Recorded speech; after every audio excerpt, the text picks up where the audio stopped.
राधे राधे। आज हम लोग इस वीडियो में Q2 FY26 के बहुत सारे बिजनेसेस के नंबर्स वगैरह आ रखे हैं, यानी कि उनका क्वार्टरली नंबर वगैरह आ रखा है। तो हम लोग पूरा डिटेल में बात करने वाले हैं कि क्या उनका नंबर है। हम लोग ये भी देखेंगे कि क्या ये नंबर एक तरीके से जो इनका ग्रोथ वगैरह आया हुआ है इस बार Q2 में as compared to the last year के Q2 FY25 से क्या कुछ ग्रोथ वगैरह ठीक ठाक है भी इन सारी कंपनियों का या फिर नहीं है। क्योंकि देखो, आप लोग अगर मार्केट में आए हो तो फिर आप लोग किसी भी कंपनी को वैसे ही बस साइडलाइन नहीं कर सकते हो। आपको उसका हर एक क्वार्टर में नंबर्स वगैरह देखने पड़ेंगे, उसको कंपेयर करना पड़ेगा लास्ट ईयर के सेम क्वार्टर से, ताकि आप लोग जान पाओ कि कंपनी क्या फर्दर कुछ आगे ग्रोथ वगैरह दिखा भी रहा है या फिर नहीं दिखा रहा है। क्या उनका EBITDA मार्जिन ऊपर जा रहा है, क्या उनका नेट प्रॉफिट ऊपर जा रहा है, क्या उनका अर्निंग पर शेयर ऊपर जा रहा है, और साथ में सबसे मेन होता है क्या उनका टॉप लाइन साथ में और अच्छे तरीके से ऊपर जा भी रहा है या फिर नहीं जा रहा है। तो चलिए स्टार्ट करते हैं वीडियो को। ध्यान रखिएगा, ये वीडियो कोई भी बाई और सेल रिकमेंडेशन बिल्कुल भी नहीं है। प्लीज़ आप लोग अपना रिसर्च वगैरह खुद कीजिएगा। तो चलिए स्टार्ट करते हैं। सबसे पहले अगर हम लोग बात कर रहे हैं माजाडॉक का, तो आप लोग इनका देखोगे ना तो फिर हार्डली मतलब इस बार इन लोग का 6% का ग्रोथ हुआ है ईयर ऑन ईयर इस बार के Q2 FY26 में as compared to the last year के Q2 FY25 से। और आप लोग अगर इनका बॉटम लाइन देखोगे यानी कि नेट प्रॉफिट, तो आप लोग नेट प्रॉफिट देखोगे तो 28% से ईयर ऑन ईयर ग्रोथ हुआ है। यानी कि इन लोग को मार्जिन तो अच्छा एक तरीके से बूस्टअप मिला है, ऊपर की तरफ गया है, लेकिन जो इनका एक तरीके से टॉप लाइन है वही बस 6-7% का ही है। तो जाहिर सी बात है, आप अपने बॉटम लाइन को कितने भी अच्छे रेट से ग्रो कर लो, वे सारा एक तरीके से बर्बाद ही हो जाएगा अगर आप अपने टॉप लाइन को भी अच्छे रेट से नहीं ग्रो करोगे। ये बस इस कंपनी के लिए नहीं है, ये रूल सारे कंपनियों पे अप्लाई होता है। सबसे पहले होता है टॉप लाइन ग्रोथ, फिर उसके बाद होता है उनका ऑपरेटिंग प्रॉफिट मार्जिन, फिर उसके बाद होता है उनका नेट प्रॉफिट, फिर उसके बाद होता है अर्निंग पर शेयर। तो फिर आप लोग देखोगे किसी भी कंपनी का स्टार्टिंग तो सबसे पहले एक तरीके से रेवेन्यू से ही होगा। जाहिर सी बात है, ऐसा तो है नहीं किसी भी कंपनी का सबसे पहले स्टार्टिंग ही उनका बॉटम लाइन से होगा, यानी कि उनका नेट प्रॉफिट से होगा। तो फिर आप लोग किसी भी कंपनी को एनालाइज करिए तो सबसे पहले देखिए कि उनका टॉप लाइन ग्रोथ क्या है, फिर उनका ऑपरेटिंग प्रॉफिट मार्जिन क्या है, फिर उनका नेट प्रॉफिट मार्जिन क्या है, फिर उनका एक तरीके से अर्निंग पर शेयर किस रेट से ऊपर गया है। तो आप लोग अगर देखोगे इसका एक तरीके से 6% का ही ग्रोथ है टॉप लाइन में, और बॉटम लाइन में 28% का ग्रोथ है। और आप लोग देखोगे लास्ट 3 क्वार्टरों से कुछ भी मतलब टॉप लाइन में कुछ भी हार्डली ग्रोथ हुआ है। तो आप लोग खुद समझदार हैं, मैं इनका एक तरीके से टॉप लाइन ग्रोथ को देखते हुए मैं एक तरीके से बैड के कैटेगरी में ही रखूँगा।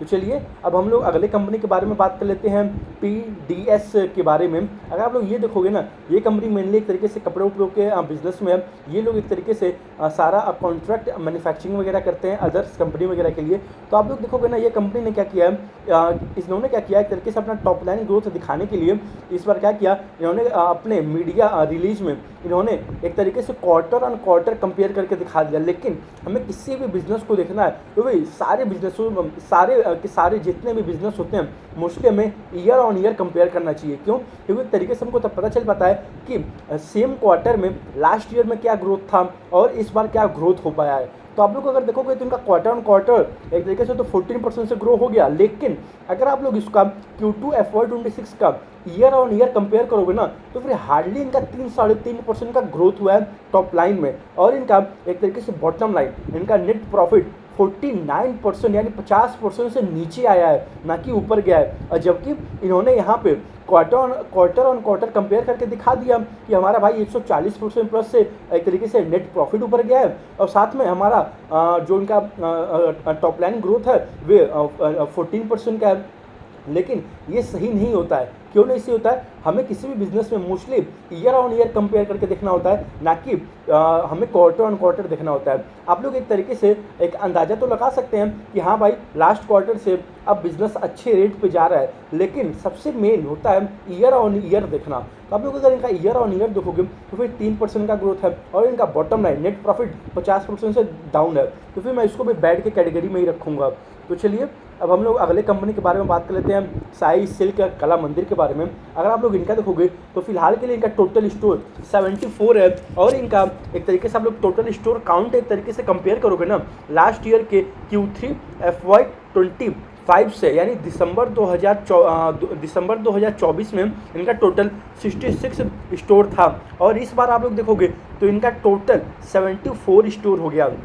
यानी कि ये लोग एक तरीके से 8 नए स्टोर अपना ओपन किए। इनका कल एक तरीके से 11:30 बजे के अराउंड आई थिंक इनका कॉन कॉल है। मैं ट्राई करूँगा इनका कॉन कॉल लाइव सुनने का। देखते हैं कंपनी क्या अपना गाइडेंस वगैरह देती है। फिलहाल के लिए अगर हम लोग बात करें इनका कि Q2 में क्या ग्रोथ आया है, अब लोग खुद देखोगे Q2 में इन्होंने 28% से अपना टॉप लाइन ग्रोथ दिखाया है, 28% से ईयर ऑन ईयर, और इनका बॉटम लाइन 68% यानी 69% के अराउंड मान के चलिए इनका नेट प्रॉफिट इंक्रीज हुआ है। और आप लोग अगर देखोगे ना लास्ट क्वार्टर में भी Q1 में भी इनका 42% का ग्रोथ हुआ था ईयर ऑन ईयर, और इनका बॉटम लाइन एक तरीके से जो 2 करोड़ के अराउंड था, आई थिंक उनका Q1 FY25 में 2 या फिर 3 करोड़ के अराउंड ही पैट था, और इस बार के आप लोग जाके एक बार देख लीजिएगा बहुत अच्छे तरीके से इंक्रीज हुआ था। यानी कि जाहिर सी बात है इनका एक तरीके से आप लोग देखोगे अच्छे तरीके से ग्रोथ वगैरह अब आ रहा है। अब वही है एक तरीके से इनका जो इनका Q1 में कॉल हुआ था वहाँ पे मैनेजमेंट ने बता रखा था कि हम लोग 15 से 20% टॉप लाइन ग्रोथ और उसी के रेट से हम लोग बॉटम लाइन ग्रोथ करेंगे। लेकिन फिलहाल के लिए आप लोग देखोगे ना इस जो गाइडेंस है उनका 15 से 20% का, उसको बहुत अच्छे तरीके से ये लोग बीट कर रहे हैं। अगर आप लोग इनका देखोगे तो साई सिल्क कला मंदिर आप लोग को मैं दिखा दूँ, ये लोग एक तरीके से साड़ीज़ वगैरह सेलिंग करते हैं। आप लोग देख सकते हैं इनका मोस्टली साड़ीज़ वगैरह जो स्टार्ट होते हैं 1000 रुपये से लेके 1 लाख रुपये तक जाता है। ये आपका है कला मंदिर में, और उनका एक मंदिर करके ब्रांड है, वहाँ पे 6000 से स्टार्टिंग होता है और 3.5 लाख रुपये तक जाता है। और उसके बाद एक तरीके से वरा महालक्ष्मी करके उनका एक ब्रांड है जहाँ पे 4000 से स्टार्ट होता है और 2.5 लाख रुपये तक जाता है। और वैसे ही एथनिक फैशन वेयर वगैरह है, वहाँ से 200 रुपये से स्टार्ट होता है और 75,000 तक जाता है। और उसके बाद एक तरीके से और भी आप लोग एक और ब्रांड देख सकते हैं इनका जो 250 रुपये से स्टार्ट होता है और 35,000 तक जाता है। यानी कि एक तरीके से आप लोग देखोगे एक तरीके से ये लोग मास प्रीमियम अल्ट्रा प्रीमियम यानी कि ये लोग दोनों कैटर करते हैं। यानी कि एक तरीके से मान लीजिए जिसके पास 1000, 2000, 5000, 10,000 का बजट है वो भी इनके पास आके खरीदारी कर सकता है साड़ी वगैरह का, और जिसके पास जिसके पास 50,000, 1 लाख, 2 लाख, 3 लाख, 3.5 लाख का बजट होता है एक एक साड़ी, ये लोग मतलब 3.5 लाख के टॉप सेलिंग इनके साड़ीज़ हैं। तो जाहिर सी बात है इस कंपनी में कुछ खास होगा, क्योंकि इनका एक तरीके से आप लोग देखोगे ना एक तरीके से एवरेज टिकट साइज, जाहिर सी बात है अगर किसी कंपनी का 2 लाख 3 लाख है साड़ीज़ वगैरह, तो फिर जाहिर सी बात है ऑटोमेटिकली एवरेज सेलिंग प्राइस ऊपर हो जाता है। तो फिर आप लोग देखोगे ना इस कंपनी का आई थिंक मैं कहीं रीड कर रहा था, इनका लॉन्ग टर्म गाइडेंस है कि बाय द FY27 तक ये लोग 100 स्टोर करना चाहते हैं, और इनका एक तरीके से रेवेन्यू का बहुत ही अच्छे तरीके से गाइडेंस है। लेकिन अभी मैं इसके बारे में बात नहीं करना चाहूँगा, क्योंकि एक तरीके से अभी मान के चलिए कंफर्म न्यूज़ नहीं है, यानी कि मैनेजमेंट ने खुद नहीं बता रखा है। तो फिर मैं वेट करूँगा कि मैनेजमेंट का कल जब कॉन कॉल होगा वहाँ पे जो कंपनी खुद वहाँ पे बताएगी मैं वही तरीके से मान सकता हूँ। क्योंकि एक तरीके से मान लो अगर कोई थर्ड पार्टी बता रहा है तो फिर वहाँ पे कोई उतना एक तरीके से हमें पता नहीं चलेगा क्या सही है क्या गलत है। तो फिर इसीलिए मैं कहता हूँ प्लीज़ आप लोग हर एक कंपनी का कॉन कॉल पढ़ो, इन्वेस्टर प्रेजेंटेशन पढ़ो, एनुअल रिपोर्ट पढ़ो, क्रेडिट रेटिंग रिपोर्ट पढ़ो। कल इनका कॉन कॉल है, देखते हैं। अभी फिलहाल के लिए इनका फॉरवर्ड पी भी निकालोगे ना तो फिर आई थिंक फॉरवर्ड पी मोटा मोटी 17-18 का बन के आएगा FY26 के बेसिस पे, जो कि बहुत कम है। और कंपनी ग्रोथ की एक तरीके से इनका आप लोग ग्रोथ रेट देखोगे वे एक तरीके से अभी फिलहाल के लिए Q2 का देखा जाए तो 28% से ग्रो किया था इन्होंने, और Q1 में इन्होंने 42% का अराउंड ग्रोथ किया था। लेकिन वही है अब हमें देखना पड़ेगा कि आपने कंपनी गाइडेंस को जो इनका 15-20% का गाइडेंस है फिलहाल के लिए FY26 के लिए क्या इसको और ऊपर करती है या फिर नहीं करती है।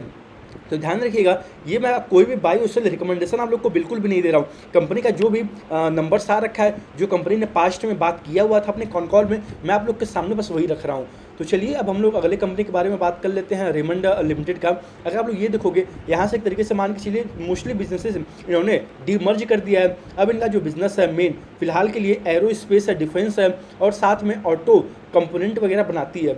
आप लोग देखोगे इनका एक तरीके से इस बार के लिए year on year Q2 FY26 में 10% का ग्रोथ हुआ है। और आप लोग इनका पैट वगैरह भी देखोगे ना तो फिर पैट वगैरह कुछ उनमें हार्डली अच्छे तरीके से नहीं ग्रो हुए हैं। तो फिर आप लोग देखोगे एक तरीके से अगर बात किया जाए यहाँ पे आप लोग खुद देख सकते हैं, अगर आप लोग वैसे कंपेयर कर रहे हो ना लास्ट फ्यू ईयर से, तो फिर आप लोग देखोगे बहुत सारे बिजनेसेस इनके एक तरीके से, चाहे रेमंड लाइफ स्टाइल हो गया वो भी अलग हो गया। तो जाहिर सी बात है उसका रेवेन्यू अभी यहाँ पे ऐड होगा नहीं, अब अलग कंपनी बन चुका है। तो फिर आप लोग देखोगे वे सारे रेवेन्यू वगैरह हट चुके हैं, मतलब एक तरीके से अब हट चुका है। अब जो आएगा एक तरीके से बस इस बिज़नेस में एरोस्पेस, डिफेंस और ऑटोमोबाइल सेगमेंट में आएगा। तो आप लोग यहाँ पे अगर देखोगे ना, मतलब आप लोग खुद देख सकते हैं 10% का ही ग्रोथ हुआ है। तो फिर 10% ग्रोथ में उतना कुछ मायने नहीं देता हूँ, तो फिर ये नंबर को देखते हुए मैं बैड की कैटेगरी में रखूँगा। ये बात अलग है कि ये लोग फिलहाल के लिए इस पर्टिकुलर कंपनी में, रेमंड में, ये लोग एक तरीके से नेट डेट फ्री भी हो चुके हैं, और इनका EBITDA मार्जिन भी आप लोग अगर कंपेयर करोगे ना, तो फिर हल्का सा मान के चलिए 1 पॉइंट का, यानी कि 1% का नीचे आ गया है as compared to the last year के Q2 FY25 से। तो चलिए आप लोग ट्रैक करते रहिएगा, देखते रहिएगा इनका कौन कौन की कंपनी क्या बताती है। फिलहाल के लिए तो इनका 10% का ही टॉप लाइन ग्रोथ है। तो चलिए अब हम लोग अगले बिजनेस के बारे में बात कर लेते हैं 1 सेकेंड, PNB हाउसिंग के बारे में। अगर आप लोग इनका देखोगे, ये लोग क्या करते हैं, मोस्टली एक तरीके से होम लोन वगैरह देते हैं अपने कस्टमर्स वगैरह को। तो फिर आप लोग अगर इनका एक तरीके से इनका लोन का अगर एसिड्स इनका अगर ग्रोथ देखोगे, तो फिर इस बार के लिए इनका ईयर ऑन ईयर मान के चलिए 15% का राउंड ग्रोथ हुआ है, क्वार्टर ऑन क्वार्टर 2.6% का राउंड ग्रोथ हुआ है। तो आप लोग अगर इनका एक तरीके से टॉप लाइन ग्रोथ देखोगे ना, तो फिर 13% का आया है, और बॉटम लाइन ग्रोथ 23% का आया हुआ है। और आप लोग देखोगे ये कंपनी ज़्यादा फोकस कर रही है रिटेल लोन में, और रिटेल लोन में भी ज़्यादातर फोकस कर रही है, और एक तरीके से जो अफोर्डेबल लोन वगैरह है वहाँ पे। क्यों? क्योंकि एक तरीके से आज के समय में होम लोन वगैरह ज़्यादातर मोस्टली कंपनियाँ ज़्यादा फोकस कर रही हैं। क्यों? क्योंकि एक तरीके से वहाँ पे एक तरीके से सेफ होता है इन लोग का, जो भी पैसा वगैरह देते हैं लोन पे, एक तरीके से यहाँ पे मान के चलिए ज़्यादा सेफ होता है। क्यों? क्योंकि उसके एक तरीके से मान के चलिए ये लोग गिरवी रखते हैं, चाहे लैंड हो गया, चाहे फ्लैट वगैरह हो गया। तो फिर मान लीजिए अगर कोई डिफ़ॉल्ट करता भी है ना, तो फिर वो उसको ऑक्शन करके सेल कर देंगे और इनका पैसा वगैरह रिकवर हो जाएगा। तो आप लोग अगर इनका देखोगे, यहाँ पे आप लोग एक बार जाके इनका देखिएगा, NPA वगैरह थोड़ा अब इनका कंट्रोल में भी आ रहा है आई थिंक। और आप लोग अगर इनका जाके देखोगे एक तरीके से मान के चलो, फिलहाल के इनका लोन बुक ग्रोथ वगैरह वही 15, 16, 17% का ही है। लेकिन ये है कि इनका जो डिसबर्समेंट हुआ है इस बार क्वार्टर ऑन क्वार्टर 20% से इंक्रीज हुआ है, और जो इनका रिटेल साइड में है, जो इनका होम लोन साइड में है, एक तरीके से वे 17% से इंक्रीज हुआ है। और आप लोग देखोगे ना, जो इनका रिटेल है वे कंट्रीब्यूट करता है पूरा एक तरीके से होम लोन वाला ही बस एक तरीके से 38%, और भी आने वाले समय में ये लोग और इसको ऊपर ही कर रहे हैं। तो आप लोग ट्रैक करते रहिएगा। लेकिन ओवरऑल एक तरीके से इनका AUM ग्रोथ इन लोग का 12, 12.5% का राउंड ईयर। लेकिन अगर आप लोग देख रहे हो इसको एक तरीके से हाउसिंग फाइनेंस की तरफ, ठीक है, तो फिर इससे अच्छे रेट से ग्रो करने वाली बहुत सारी कंपनी है, एप्टस है, इंडिया सेल्टर है, और भी बहुत सारी कंपनी है। उन सब का गाइडेंस भी है कि वे लोग 30-35% से अपने लोन बुक को एक तरीके से ग्रो करेंगे। लेकिन इस कंपनी का आप लोग देखोगे इनका AUM ग्रोथ ही मतलब बस 12-13% का है, और एक तरीके से जो इनका रिटेल साइड में जो एक तरीके से इनका जो लोन बुक ग्रोथ हुआ है वह 17% का राउंड हुआ है ईयर ऑन ईयर, और इनका जो डिसबर्समेंट हुआ है वह 20% का राउंड हुआ है। तो ट्रैक करते रहिएगा। लेकिन वही मैं कहूँगा, इससे अच्छी अच्छी कंपनी मार्केट में बहुत सारी अवेलेबल हैं। आप लोग देखोगे किसी भी कंपनी को, चाहे कोई भी कंपनी हुआ, चाहे फाइनेंशियल में हुआ, चाहे होम लोन में हुआ, चाहे वैल्यू फैशन हुआ, चाहे वॉच हुआ, चाहे आपका कोई भी कैटेगरी हुआ, चाहे केमिकल हुआ, चाहे आपका फार्मा हुआ, चाहे आपका कोई सा भी कंपनी हुआ, चाहे एक तरीके से B2B एक तरीके से मान के चलो ज्वेलरी वाले हुए, या फिर B2C में ज्वेलरी वाले हुए, आप लोग हमेशा ट्राई करो, प्लीज़ आप लोग हमेशा ट्राई करो यही कि आप लोग पीयर टू पीयर कंपेयर करो। क्योंकि जो पीयर ग्रुप में सबसे हाई रेट से ग्रो करेगा, इसका हाई गाइडेंस रहेगा, जाहिर सी बात है मार्केट भी उसी को पसंद करता है। तो फिर आप लोग देखोगे इनका एक तरीके से लोन बुक ग्रोथ वगैरह बस मान के चलिए जो होम लोन वाला है, जो रिटेल वाला है, वे आई थिंक 17% का राउंड ही ग्रो हो रहा है। अब आने वाले टाइम में देखना पड़ेगा क्या कंपनी अपने इस गाइडेंस वगैरह को कुछ आगे ऊपर ले जाती है या फिर नहीं ले जाती है, मतलब जो इनका एक तरीके से जो इनका ग्रोथ वगैरह हो रहा है लोन बुक वगैरह में।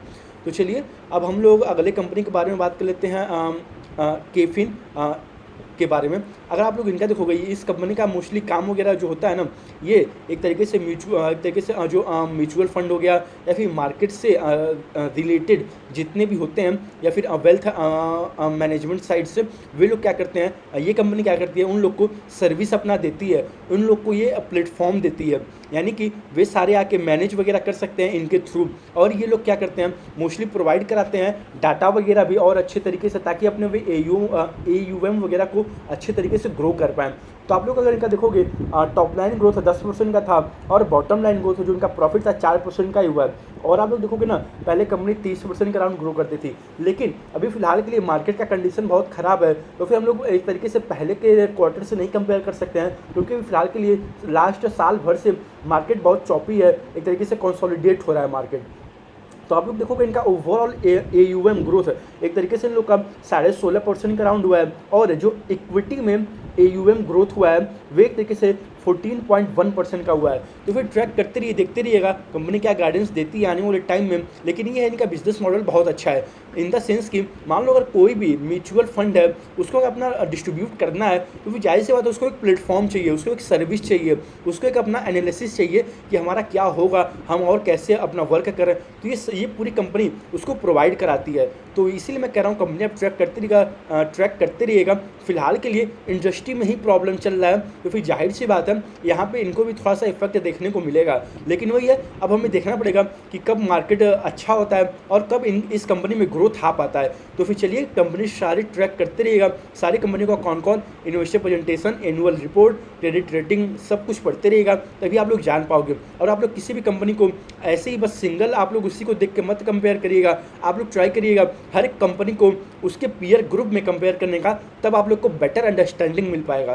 तो चलिए इस वीडियो को यहीं तक रखते हैं। ध्यान रखिएगा ये वीडियो कोई भी बाई और सेल रिकमेंडेशन बिल्कुल भी नहीं है, प्लीज़ आप लोग अपना रिसर्च वगैरह खुद कीजिएगा। राधे राधे।